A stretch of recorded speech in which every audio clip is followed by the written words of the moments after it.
यही बोला है वेस्टिंग पीरियड का मतलब। Vesting is the process through which an individual earn the right to own a benefit or assets over time. Over time मतलब जो time है उस टाइम में तुम जो है, या कंपनी बोलती है तुमको पैसे पे करने के लिए पार्ट वाइज में, या फिर बोलती है कंपनी जो है 2 साल रहो उसके बाद तुम एक साथ ही पैसे पे कर सकते हो। वो डिपेंड करता है क्लाउजेस के ऊपर, तुमको कैसे क्लाउजेस दिए गए हैं और वो तुम पूरा कर लेते हो, वेस्टिंग पीरियड कंप्लीट कर लेते हो, तब जो है तुम इस शेयर्स के मालिक बन जाओगे कंपनी के। ठीक है, सिंपल। तो इसको बोलते हैं ईसॉप्स। कॉन्सेप्ट क्लियर, समझ में आ गया? ओके। यहाँ पे एक चीज़ ध्यान रख लेना, ये शॉर्ट नोट्स हैं, सवाल पूछ सकता है। प्रेफरेंशियल इशू हो गया, बोनस इशू हो गया, ये किस में आता है? प्राइमरी मार्केट में आएगा, सेकेंडरी मार्केट में आएगा, तो इसको याद कर लेना।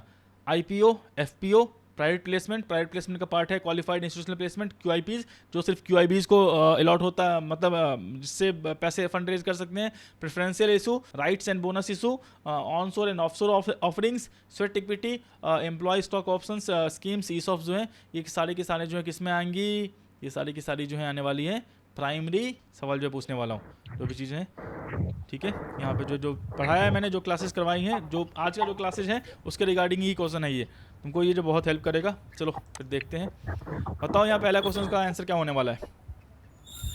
Dash fresh issue securities by listed company, इसका मतलब क्या होगा? FPO. Correct, FPO issue fresh securities by listed company.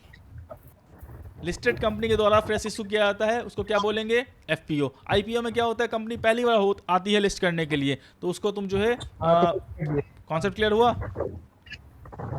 समझ गए? दूसरा सवाल बताओ, maximum allocation for qualified institutional investors in IPO? 50%। Correct. तीसरा सवाल बताओ, minimum value to satisfy the anchor investors criteria is? 10 crore. Okay. देखो ये मैं वैसे ही पूछ रहा हूँ, इसमें क्या होगा, इसमें तुमको पता होगा तो फिर तुम्हारे पास ऑप्शन जो रहेंगे ना, वहाँ पे तुम कंफ्यूज नहीं होगे, जितनी जल्दी हो सकता है तुम आंसर लिख दोगे वहाँ पे। समझ गए? मतलब वहाँ पे तुमको सोचना नहीं पड़ेगा, तुम जैसे ही देखोगे एंकर इन्वेस्टर्स दिखा तुम्हें, मिनिमम क्राइटेरिया दिखा तुम्हें, 10 करोड़ दिखा, तुमको वहाँ पे सोचना नहीं पड़ेगा 1 करोड़ था या 5 करोड़ था, तो ये तुमको हेल्प कर जाएगा इसमें। इसके बाद बताओ, in FPO dilution of shares happens, होता है, ट्रू और फॉल्स? एफपीओ में जो है फॉलो ऑन पब्लिक ऑफर में जो है डाइल्यूशन ऑफ शेयर्स होता है? यस यस, क्योंकि नए शेयर्स इशू होते हैं। क्या ओएफएस में जो है डाइल्यूशन ऑफ शेयर्स होता है? नो, नहीं होता है। ऑफर ऑफ सेल्स में क्या होता है? प्रमोटर अपना शेयर्स निकालता है, तो मान लो मेरे पास 100 शेयर्स है, मैंने बेच दिए किसी को, किसी से मैंने पैसे ले लिए, तो शेयर्स डाइल्यूट थोड़ी हुआ। मार्केट में शेयर्स तो उतना ही है ना। मैंने क्या किया, बस ये सेबी का क्राइटेरिया है, क्राइटेरिया मतलब मुझे 25% जो है शेयर होल्डिंग पैटर्न नीचे करना है, मतलब पब्लिक के लिए छोड़ना है, तो मेरे पास जो शेयर्स हैं उसको मैंने एक प्राइस पे बेच दिया, वहाँ से मैं फंड रेज कर लिया, तो क्या हुआ? प्रमोटर शेयर्स जो है रिड्यूस हो गए और वो किसके पास चले गए? पब्लिक के पास चले गए, लेकिन नंबर ऑफ शेयर्स तो नहीं बढ़ा ना, आउटस्टैंडिंग शेयर्स तो नहीं बढ़ा ना। ठीक है, तो ये बेसिक चीजें हैं यहाँ पे। इसके बाद बताओ, in private placement maximum number of investors to whom shares are issued in one time is 200, true और फॉल्स? बताओ। फॉल्स। 50 बताया था ना मैंने। यहाँ पे कितना है? सिंपल है, फाइनेंशियल ईयर में 200 होता है। चीजें बताया था ना यहाँ पे, देखो यहाँ पे तुमको यहाँ पे था फाइनेंशियल ईयर में होता है 200, फाइनेंशियल देखो यहाँ पे था क्या था? नॉट यहाँ पे sell be not made 50% in a single offer, और 200 जो है वो एग्रीगेट फाइनेंशियल ईयर में है। तो ये सब चीज़ें ध्यान रखना, बेसिक चीज़ें ही हैं। और ऑप्शंस में दोनों होंगे तुमको, ऐसा मत सोचो कि ऑप्शंस में तुमको जो है सिर्फ क्या बोलते हैं एक ही चीज़ मिलने वाला, ऑप्शंस दोनों रहने वाला है, कंफ्यूज करेगा।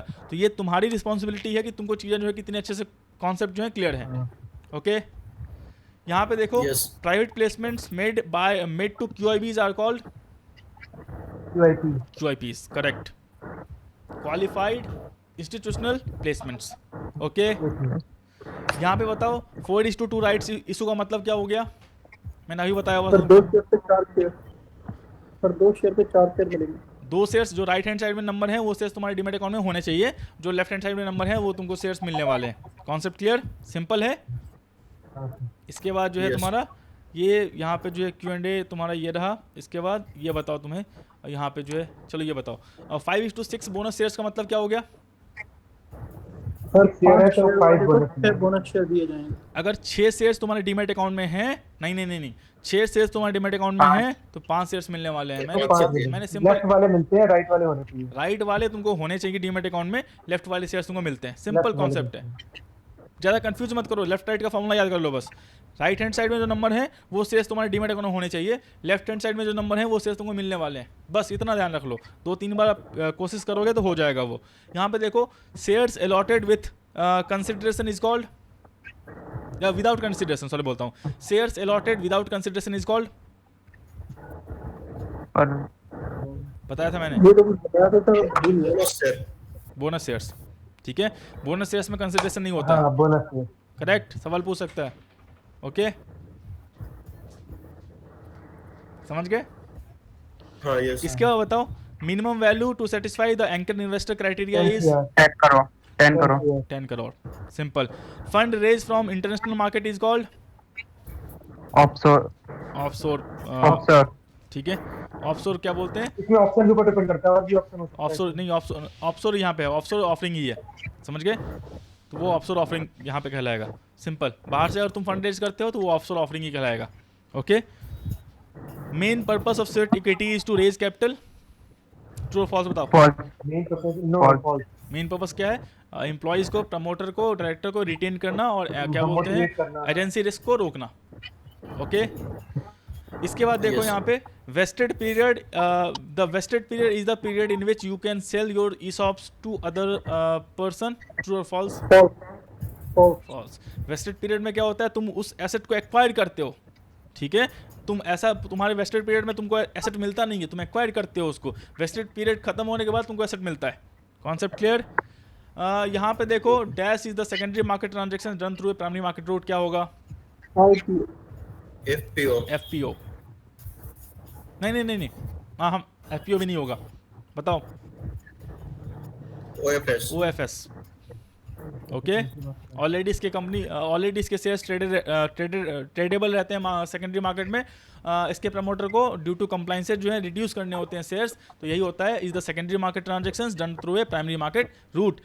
सवाल आएगा तुमको IPO, FPO, OFS, तुमको चीज़ें पता होना चाहिए। OFS ही होता है और टिक मारना है उसके ऊपर। ठीक है, अब ये बताओ, सवाल पूछ सकता है, हु इज ऑफरर्स? ऑफरर्स कौन होते हैं? Promoter. Promoter issuer. Yes, Promoter. Correct, promoter offerors हो सकते हैं, सही बोला।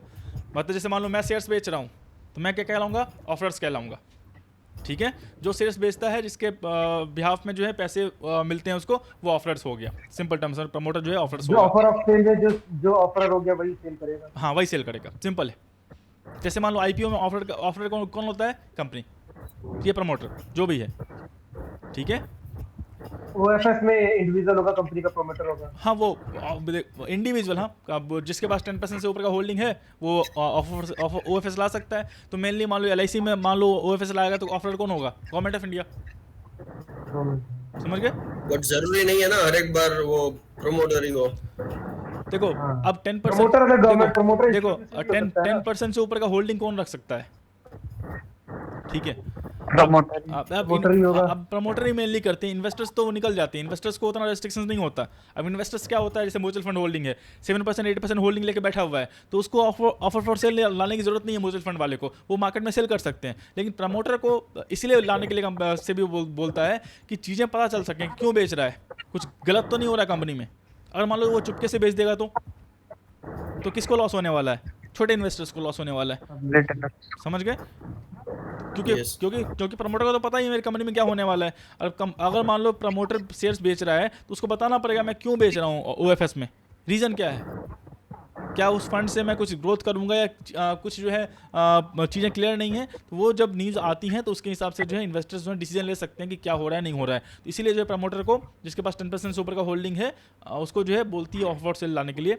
से भी सिंपल, समझ में आ Yes. गया? हाँ बिल्कुल। तो ये था तुम्हारा प्राइमरी मार्केट। कल जो है सेकेंडरी मार्केट रिगार्डिंग जो है देखते हैं। सैटरडे संडे भी क्लास का ले लेंगे, ठीक है। देखते हैं जितनी जल्दी जो है कोर्सेज कंप्लीट हो जाए। लेकिन मैं फास्ट में इसलिए नहीं भाग रहा हूँ क्योंकि फ़ायदा होने वाला है नहीं। मैं कोर्सेज तो कंप्लीट करवा दूँ जितनी जल्दी हो सकता है, ठीक है। वो फ़ायदा नहीं होने वाला। अंकित ने बोला है कि मैं क्लास रिकॉर्ड कर लूँ, ठीक है। तो मैं क्लास रिकॉर्ड कर दूंगा, जो भी हैं सारे उसको मैं यूट्यूब पे जो है क्या बोलते हैं प्राइवेट में डाल दूंगा, उसका लिंक मैं शेयर कर दूंगा।